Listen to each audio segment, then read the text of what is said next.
Alors, on va essayer de voir un petit peu la partie rapport. Bon, les premières parties, table de matière, etc., rien de spécial. Mais bon, dans l'introduction, premier chapitre, contexte général de projet, l'organisme d'accueil, un petit peu le sujet. Études préliminaires, un petit peu les spécifications, les exigences fonctionnelles et non fonctionnelles de l'application. 3. La partie analyse et conception, dans lesquelles on va principalement voir trois diagrammes. Use case. Bon, use case, comme vous savez déjà, il y a l'use case général, qui contient grosso modo l'ensemble des fonctionnalités. S'il vous plaît, on ne fait jamais dans le use case, on ne fait jamais ajouter, modifier, supprimer. L'use case, ça trace simplement les grandes lignes. C'est pas la peine de rentrer dans les détails. Parfois, juste pour gonfler un petit peu l'use case, ajouter commande, supprimer commande, modifier commande, c'est bête quand même, c'est bête. C'est pas l'use case. L'use case, c'est un petit peu les grandes lignes de votre application. C'est pas les détails. Okay. Par la suite, la partie sécurité. Il existe toute une partie qui parle sur la partie sécurité, sur le chapitre 4, qui parle principalement sur Spring Sécurité, JWT et comment vous avez utilisé. Par la suite, les outils techniques que vous avez utilisés, et en fin de compte, l'implémentation. Alors, bon, alors ici c'est juste l'organisme d'accueil, rien de spécial, un petit peu de détails sur l'organisme d'accueil, plus un petit peu le tableau qui bon, alors ici il y a un problème avec ce document, je vais essayer de le télécharger, tac, je vais télécharger comme PDF. Ça, c'est juste les méthodes agiles qu'on a déjà sur le marché. Principalement, vous allez soutenir la méthode agile Scrum. Okay. La méthode agile Scrum, comme vous avez déjà étudié, se base sur découper le produit en plusieurs itérations. Les itérations, ça s'appelle des sprints. Le sprint d'ordinaire, elle doit donner une livraison qui doit être tangible. Ça veut dire quoi? Sprint, début de sprint, fin de sprint. Fin de sprint, vous devez livrer quelque chose livrable, quelque chose d'exécutable, s'il s'agit d'une petite partie logicielle, ou bien un document de spécification, un document d'architecture, dans le cas de l'analyse préliminaire. Okay. Alors ici, ça doit être... Alors, le Gantt, le diagramme de Gantt, quand même, ça doit être en conformité avec ce que vous avez édicté ici. Ça veut dire quoi? Vous avez dit qu'il y a, par exemple, 5 sprints. Ici, je dois avoir les 5 sprints. Premier sprint, deuxième sprint, troisième sprint, quatrième sprint, cinquième sprint. Je ne vois pas voir, je ne sais pas quoi, analyse, conception, test, rapport. Et où est les sprints? Ok, vous voyez? Ok, bon. Donc, grosso modo, chat. Alors, par la suite, on va passer un petit peu le projet, les descriptions, les règles métiers. Je sais pas. Apparemment, ça, c'est aussi dans aussi ça dans le footer, ou je sais pas quoi. Il y a un problème avec ce rapport. Alors, je vais voir, est-ce que cette erreur aussi dans le PDF? Apparemment, non. Apparemment, le PDF est clean. Alors, je vais voir. Ah ouais, non, même le PDF n'est pas clean. Même le PDF n'est pas clean. Mais bon. Mais bon. Ok, le Scrum. Par la suite, chapitre 2. Chapitre 2, on va voir l'étude existant, si on a un existant. Alors, s'il y a un existant qui utilise du fichier Excel, qui utilise des papiers, des procédures classiques, vous devez le mettre. Alors ici, l'existant, c'est un fichier Excel. Voilà le problème avec les fichiers Excel. Et par la suite, c'est quoi le cahier de charge? Le cahier de charge sous forme de quoi? Sous forme de contraintes fonctionnelles. Voilà, on doit importer les fichiers Excel qui contiennent tel je sais pas quoi. On doit envoyer les courriers électroniques. Alors, ici, s'il y a des process métiers, c'est mieux de tracer les process métiers sous forme de petits schémas. Alors, je sais pas quoi. Dans un premier temps, on va lire le fichier XML. Par la suite, on va, je sais pas quoi, on va classer les demandes. S'il s'agit d'une demande COSC, order, ou bien une demande je sais pas quoi, ou bien une demande je sais pas quoi. Si la demande est telle et de tel type, voilà le traitement associé. Si elle est de autre type, voilà le traitement associé. J'aime bien le voir ça sous forme d'image. Avant d'arriver au diagramme, ça aide davantage de comprendre bien votre sujet. Okay. Alors, par la suite aussi, alors lorsque je te dis le cahier de charge, il y a les fonctionnalités, mais aussi les acteurs. Et quel acteur et tel acteur il a tel droit sur l'application. Ok, voilà les acteurs. Alors, les captures de besoins fonctionnels. Alors, vous voyez, importation, tri, gestion prise rendez-vous, CDD, dashboard. Et pour chaque étape, il y a une petite explication. C'est très intéressant, ça. C'est très intéressant de voir le processus métier sous forme de schéma pour qu'on puisse comprendre davantage avant d'arriver à la partie analyse et conception. Okay. Quels sont les acteurs? Alors ici, généralement, les étudiants font des grands bêtises. Besoin non fonctionnel. L'application doit être performante. C'est juste des petits mots comme celui-là, comme ce rapport. Ce sont juste des mots à l'aveugle. Tu crées du texte et c'est tout. Mais en fin de compte, tu vérifies jamais. D'ordinaire, peut-être que de performance par exemple, tu dois me mettre un diagramme, par exemple, de Prometheus Grafana qui illustre un petit peu les performances de votre application. Ok. Plusieurs transactions, ça c'est une bêtise. Référencier, ça aussi c'est une bêtise. Alors, si vous avez indiqué par exemple performance, il faut en fin de compte dire voilà, voici les critères de performance. Et en fin de compte, faire un capture d'écran avec Prometheus Grafana pour illustrer les performances. La même chose avec, par exemple, la partie sécurité. Il faut dire que notre application doit être sécurisée contre les attaques injection SQL, contre les attaques CSS, contre les attaques backdoor attack, etc., etc. Mais en fin de compte, tu dois me dire, voici ce que j'avais fait pour telle attaque. Voici ce que j'avais fait pour telle attaque. Vous voyez? Donc, il ne suffit pas ici de faire les besoins fonctionnels, des textes comme ça, sans justification ultérieure. Ils sont vraiment rentrés dans les détails. Okay. Sinon, ce n'est pas la peine de les mettre. Ce sera juste une bêtise. Okay. Alors, par la suite, chapitre 3, les analyses. Analyse et conception. Alors, analyse et conception. Alors, use case. Alors, use case, bien évidemment, s'il vous plaît, vous mettez simplement les grandes lignes de votre application. Et évidemment, si tout le monde doit inclure l'authentification, ça veut dire que je dois dans un premier temps s'authentifier. Et s'il y a d'autres acteurs, il faut qu'il hérite de l'acteur principal, à savoir admin. Okay. Et sans oublier, après chaque use case, de faire une description textuelle. Ça veut dire quoi? C'est quoi le libellé du use case en question? Une petite description, les préconditions et les post-conditions. Vous voyez? Ça, juste une description textuelle, vous voyez? Alors ça, chez chef d'agence. Bon, normalement, ici, il pourra faire mieux. C'est quoi le mieux? C'est qu'il doit présenter tous les acteurs dans un seul diagramme. C'est un use case général qui contient tous les acteurs avec toutes les actions. Mais c'est pas la peine de rentrer dans les détails, vraiment dans les détails. Et par la suite, il va découper sous plusieurs petits acteurs. Petits diagrammes de use case. Okay? Détaillés par acteur, par exemple. Alors, par la suite. Alors, où est le PDF? Elle est là. Donc, description textuelle comme toujours. C'est très intéressant la description textuelle. C'est pas la peine de mettre un use case sans description textuelle. Tu dois décrire de quoi il s'agit. Vous voyez, par la suite, voilà le deuxième acteur. Voilà l'ensemble des use cases. Ça, c'est une bêtise. C'est un petit peu une bêtise. Ajouter technicien, supprimer technicien, modifier technicien, ça, c'est une bêtise. Pour moi, c'est une bêtise. Il suffit de dire gérer les techniciens. C'est tout. On a compris. Parfois, juste pour gonfler un petit peu le use case, on fait ajouter, modifier, supprimer, ça, c'est une bêtise. Pour moi, c'est une bêtise. Okay. Et toujours, description textuelle. Et essayer de clarifier davantage dans la partie description pour qu'on puisse voir de quoi il s'agit.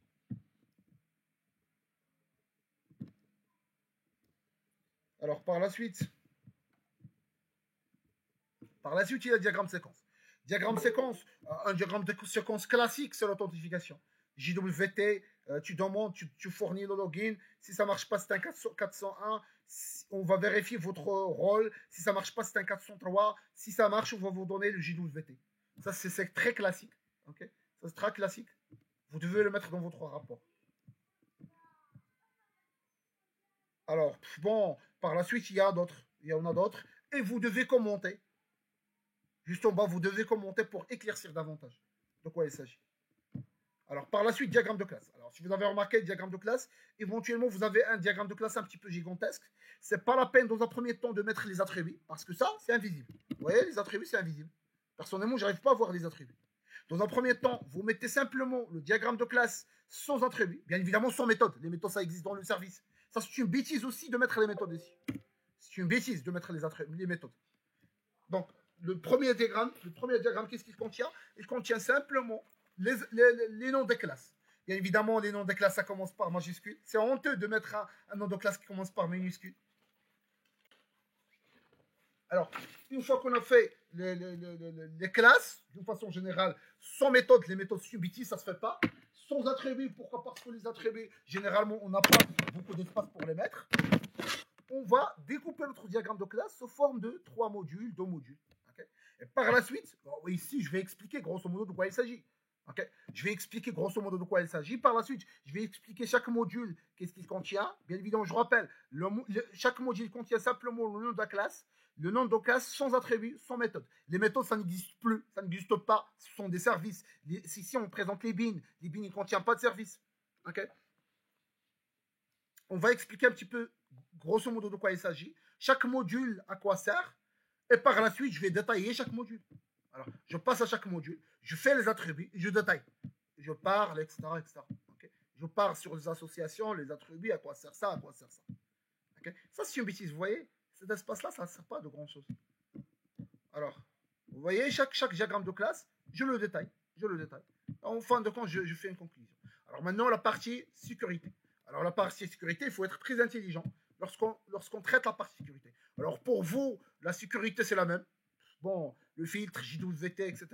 C'est la même pour vous tous. Alors vous voyez, 401, 403 pour vous. Mais il faut être intelligent. Intelligent, par exemple, Iman, il a déjà ajouté, s'il a fait 10 tentatifs, on va le bloquer.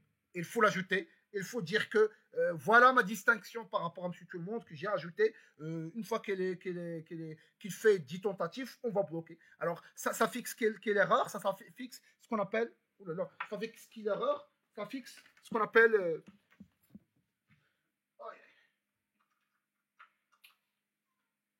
Ça fixe les attaques, ce qu'on appelle les attaques en brut, force brute. Alors, force brute, ça veut dire quoi? Ça veut dire tu fais beaucoup de tentatives et en fin de compte, tu découvres le mot de passe. Okay, alors, ça, c'est aussi très, très intelligent. De mettre, voilà, les payloads, le hachage, le cryptage, la sécurité, JWT, comment ça marche. Vous voyez, c'est très intelligent. Vous voyez, ça, c'est très intelligent. Il ne suffit pas de parler sur voilà, JWT, Spring Sécurité. Non, non. Il faut aussi parler sur le token, voilà la structure token, les captures des tokens pour qu'on puisse comprendre de quoi il s'agit. Alors, par la suite, alors, les outils techniques. Alors, MVC, vous expliquez pour chaque couche de MVC quelle est la technologie. Alors, couche DAO, c'est pas la peine d'expliquer. DAO, data access objective permet l'accès à la base de données. Non, c'est pas la peine. DAO permet d'accès à la base de données. On a utilisé, bon, ça c'est pas Hibernate, on a utilisé Spring Data. Pour la partie Spring Boot, il représente les traitements intelligents de l'application. On l'avait fait avec Spring Boot. REST API permet d'exposer les services. On l'avait fait avec Spring REST API. Et pour un petit peu protéger notre partie backend, on a utilisé Spring Security avec JWT. Pour la partie front-end, voilà, le view, c'est HTML. Le view et le contrôleur sont des composants TS, sont des composants d'Angular, et la partie service pour faire la communication avec la partie backend, ainsi pour synchroniser entre les différents composants. Alors Maven, Git. Alors ici, j'aime bien avoir un petit logo. Un petit logo ici, un petit logo ici, un petit logo de Git. Un petit logo de GitHub, Flyway, si vous avez utilisé Flyway. Alors, SonarCube, c'est facile. SonarCube, vous pouvez simplement installer un plugin de Sonar ici et lancer l'analyse. Et automatiquement, vous aurez l'analyse de votre projet et vous fixez les erreurs. Alors, bon, alors, normalement, comment ça marche? Ici, moi, j'ai pas installé le plugin, mais tu cliques ici, Sonar. Alors, je sais pas, est-ce que j'ai Sonar? Oui, j'ai Sonar. Analyze with Sonar Link. Tu lances l'analyse de Sonar. Ils vont vous donner un rapport. Tu dis, voilà, avant un petit peu la mise en pratique de qualité, voilà l'analyse de Sonar. Une fois que j'ai réglé les issues relevés par Sonar, voilà le résultat, il a été bien amélioré avec 20%, 15%, etc. etc. Vous voyez? Vous voyez? Et ça donne plus de crédibilité à votre travail. Okay? Alors ici, j'aurai les analyses et je vais fixer. Je vais fixer erreur par erreur dans Sonar. Il va me dire, s'il vous plaît, il faut mettre les attributs comme private, le constructeur, etc., etc. Vous voyez, dans chaque, vous voyez, return empty. Alors, ici, il proteste quoi? Alors, vous pouvez lire le rule. Return an empty collection instead of null. Alors, il dit que nul, c'est pas joli. Merci de return empty collection. Comment je vais le corriger? Ça, c'est facile. Collection. Point empty list, c'est tout. Et cette erreur a été, va disparaître. Ok? Et je vais continuer comme ça. Ok? Comme ça. Alors par la suite, il va me dire que vous avez deux retours. Ici, ici. Merci de mettre un seul retour. Et je vais corriger au fur et à mesure, je vais corriger. Alors, match.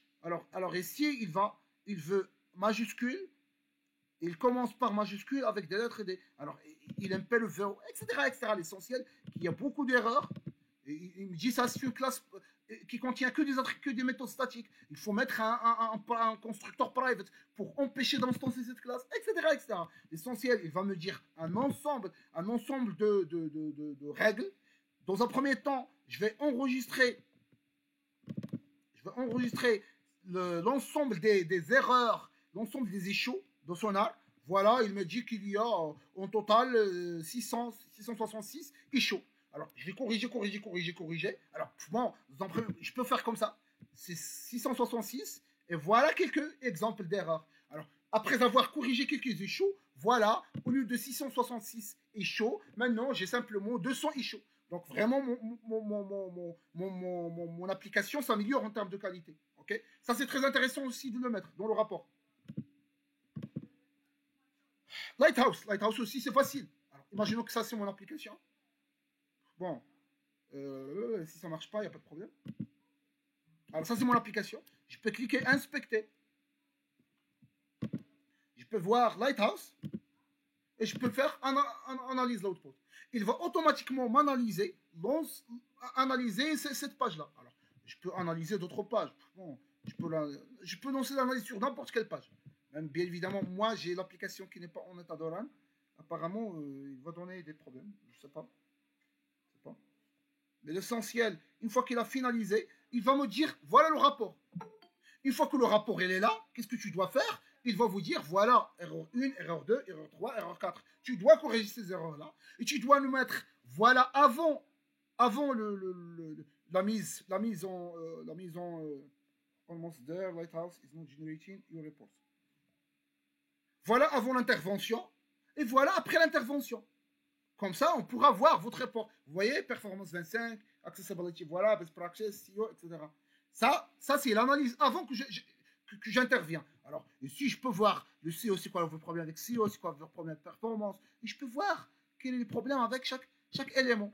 Je rentre dans chaque élément, je corrige, etc., etc. Voilà les problèmes. Et je corrige élément par élément et j'améliore ces chiffres-là. Une fois que tu améliores ces chiffres-là, vous pouvez me dire voilà avant et voilà après. C'est très intéressant aussi de le mettre dans votre rapport. Et c'est pas très difficile. Alors, donc Sonar Lighthouse aussi. Lighthouse, c'est très intéressant. Les captures d'écran, voilà. Alors, il ne faut pas oublier jamais les captures d'écran. Numéro de capture d'écran avec un commentaire. Ça, c'est... Alors, je sais pas quoi. Qu'est-ce qu'il a fait? Commentaire. Bon, je sais pas. Mais normalement, ça, c'est une bêtise. Il faut avoir un commentaire. Et tu expliques de quoi il s'agit. Commentaire et tu expliques de quoi il s'agit. Comme commentaire et tu expliques de quoi il s'agit. Ok? Commentaire. Et c'est la partie statistique. Ah, vous voyez Sonar. Ça, c'est un serveur Sonar. Ça, c'est pas vraiment un plugin Sonar qu'ils ont installé, mais plutôt un serveur Sonar. Serveur Sonar, ça veut dire quoi? Ça veut dire que tu vas rentrer dans Docker Hub ou bien ChatGPT. Tu dis, s'il vous plaît, ChatGPT, je veux lancer un Docker, une machine Docker. Merci de me donner un Docker file. Un Docker file qui contient. Alors, login. Et tu lances. Docker file.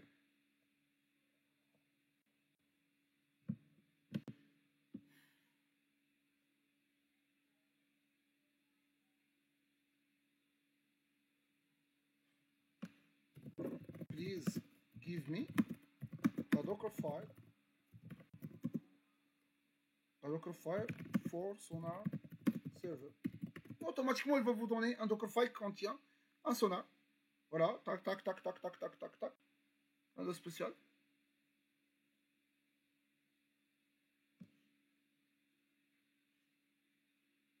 Et voilà pour lancer carrément.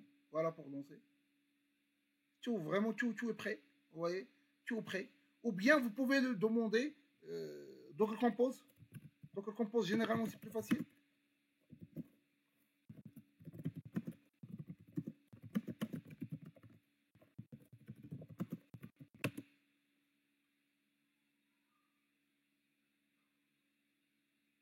Docker Compose, il suffit de lancer la requête Docker Compose app, entrer, automatiquement il va le lancer. Donc tu vas mettre ça, vous voyez Docker Compose app, moins de D pour détacher. Et tu vas mettre ça tout simplement dans un fichier YAML qui s'appelle Docker Compose YAML. Et tu le lances. Bien évidemment, ça suppose que vous avez déjà installé quoi? Déjà installé Docker. Donc il faut installer Docker, voilà. Il faut installer Docker, elle est là. Voilà, elle est là. Tu l'installes Docker. Et par la suite, tu fais le fichier YAML et tu fais Docker Compose app, entrer, automatiquement il va exécuter, il va créer un serveur Sonar. Et par la suite, tu lances votre application dans ce serveur Sonar et automatiquement vous aurez les statistiques.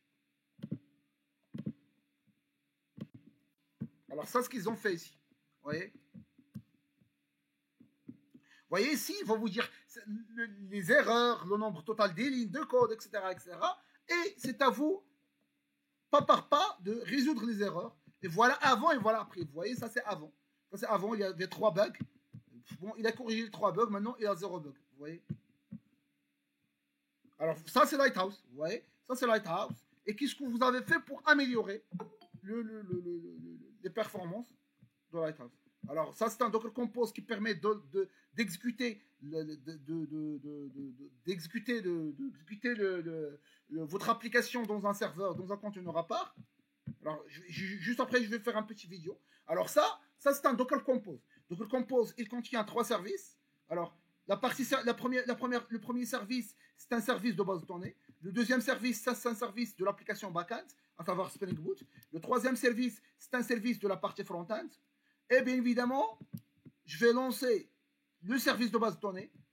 Par la suite, le service de backend, parce que le service de backend depends on. Alors, oui, depends on. Ils n'ont pas fait depends on. Ça, c'est une bêtise. Il doit depends on front-end. Il depends on base de données. Et par la suite, front-end doit depends on backend. Ça veut dire qu'il faut le lancer après le backend. Alors d'ailleurs, pour ceux qui ont généré le projet, ils vont trouver le Docker Compose, tout est prêt. Pour ceux qui ont généré, par exemple, alors je vais prendre un projet que je viens de générer. Bon, alors pour qui? Pour TNB. Alors, je ne me rappelle pas pour qui que j'ai généré ce projet. Alors ça, c'est un projet que je viens de générer. Alors, toute la partie Docker, elle est là. Alors, pour tous ceux qui j'ai généré le projet, la partie Docker, elle est déjà là.